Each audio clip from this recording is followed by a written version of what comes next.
একজন মাদ্রাসার ছাত্র ছিলেন, আর এই ছাত্রটা মাদ্রাসায় লেখাপড়া করতেন।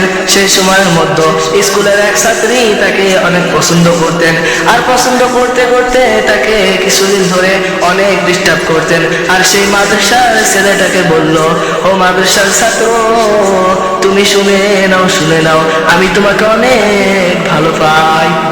তখন মাদ্রাসার ছাত্র ডাক দিয়ে বললেন, ও মেয়ে, আমি লেখাপড়া করে এসেছি, আমার বাবা মা আমাকে লেখাপড়া করার জন্য মাদ্রাসার মধ্য দিয়েছে, আর আমি এসব কাজে লিপ্ত হব না। তখন স্কুলের মেয়েটা অনেক কষ্ট পেয়ে গেল। যখন মাদ্রাসার ছেলে তাকে ঘুরিয়ে দিল, তে কিছুদিন যাইতে যাইতে সেই মেয়েটা আবার রাগ হওয়ার পর কৌশল খাটিয়ে তার দাসীকে ডাক দিয়ে বলল, ও দাসী, তুমি যাও যাও যাও, সেই মাদ্রাসাতে গিয়ে সে ছেলেটাকে ডাক দিয়ে বলবেন যে ওই বাড়ির মধ্যে একজন ছেলে আছে, ছোট সন্তান আছে, আর এই সন্তানটা খানা খায় না, তার বেমার, তুমি যা কোরআন তেলাওয়াত করে তার গায়ের মধ্যে একটু ফু দিয়ে আসবেন। তখন সেই ছেলেটা কোরআন তেলাওয়াত করে তার শরীরের মধ্যে যখন ফু দিলেন, আর সেই মেয়েটা তাকে একটা রুমের মধ্যে আটকিয়ে রাখলেন, আর আটকানোর পরে তাকে বললেন, ও ছেলে, তুমি শুনে নাও, তুমি তোমার চাহিদা মিটাও, আর আমাকে আমার আশাটা পূরণ করতে দাও, আমাকে একটু শান্তি দাও। তখন সেই ছেলেটা ভাবতে লাগলো, হায় আল্লাহ, আমি এটা কোন কিসের মধ্যে পড়ে গেলাম, আমাকে তুমি বাঁচাও।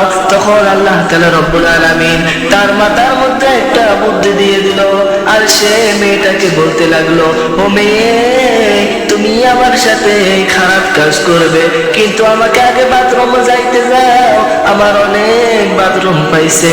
তখন মেয়েটা ছেলেটাকে ডাক দিয়ে বলে, ও ছেলে, যাও যাও যাও, তুমি তাড়াতাড়ি বাথরুম থেকে ঘুরে এসো।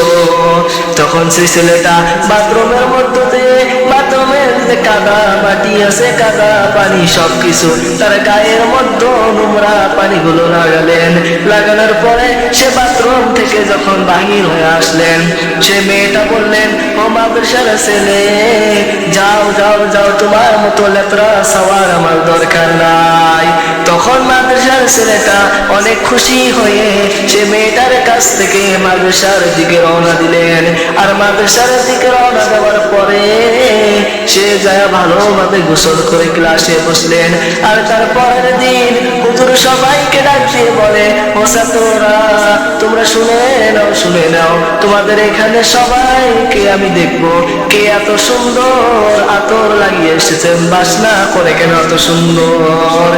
তখন তো ভাবতে লাগলেন ছেলেটা যে আমি ভালোভাবে মনে হয় বাথরুমের কাদা পানি আমার গা থেকে ভালোভাবে ধুতে পারি না, এটা হুজুর ফাজলামো করে বলছে যে এত সুন্দর বাসনা, আসলে গন্ধ করছে, সেজন্য হুজুর সুন্দর বাসনার কথা বলতেছে। তখন কোন ছাত্র তো কথা বলে না, হুজুর বলে, ডাক দিয়ে বলে, বলো তোমার মধ্যে কে এত সুন্দর বাসনা লাগিয়ে এসেছো। তারপরে সে হুজুর একজন একজন করে চেক করতে লাগে, আর চেক করতে করতে দেখে এক গাড়ির মধ্যে সে ছেলেটা টেবিলের উপর মাথা রেখে কাঁদতেছে। আর ছেলেটার কাছে সে ছেলেটাকে জিজ্ঞাসা করলো, এ বাবু, তুমি কেন কাঁদো, আর তোমার গা থেকে এত সুন্দর বাসনা আসতেছে, তুমি কত দামি আতর লাগিয়েছো। তখন সেই ছেলেটা হুজুরকে বলে, হুজুর, আমি তো ভালোভাবে বাথরুমের কাদা পানি গা থেকে ধুতে পারি নাই, সেই জন্য মনে হয় আমার গায়ের মধ্যে দুর্গন্ধ আসতেছে, আমি এখনই যায় ভালোভাবে গোসল করে আসি। তখন হুজুর বললেন যে না না বাবা, সত্যি তোমার গা থেকে অনেক সুগন্ধ বাড়িয়েছে। তখন বলল যে বাবু, বলো তোমার কি হয়েছে, তোমার গা থেকে কেন এত সুগন্ধ। তখন সেই ছেলেটা মাদ্রাসার ছেলে হুজুরকে এই ঘটনা বলতে লাগলো, আর বলা শেষে হুজুর ডাক দিয়ে বলল, ও ছাত্ররা, তোমরা শুনে নাও, তোমরা কি দুনিয়ার মধ্যে জান্নাতি মানুষ দেখেছো? আর যদি জান্নাতি মানুষ না দেখো, তাহলে এই ছেলেটাকে দেখো, এই ছাত্রটাকে দেখো, আল্লাহ তাআলা রব্বুল আলামিন নিশ্চয় তাকে জান্নাত দিয়ে দিব, আর এই জান্নাতের সুগন্ধ তার গায়ের মধ্যে দেখা যাচ্ছে। ভাইরা, আপনাদের আমাদের ক্যারেক্টার তো এমন হয়ে গেছে যে আমাদেরকে যদি কোনো মেয়ে ডাক দেয় তো আমরা কোনো কিছু বাধা মানবো না, আমরা সেই মেয়েটার সাথে খারাপ কাজে লিপ্ত হয়ে যাব। আর সেই বংশের ছেলেটার কথা একবার ভাবো, যে তাকে এত জোর করার সত্ত্বেও সে ইচ্ছা করে সেই কাজটা করল।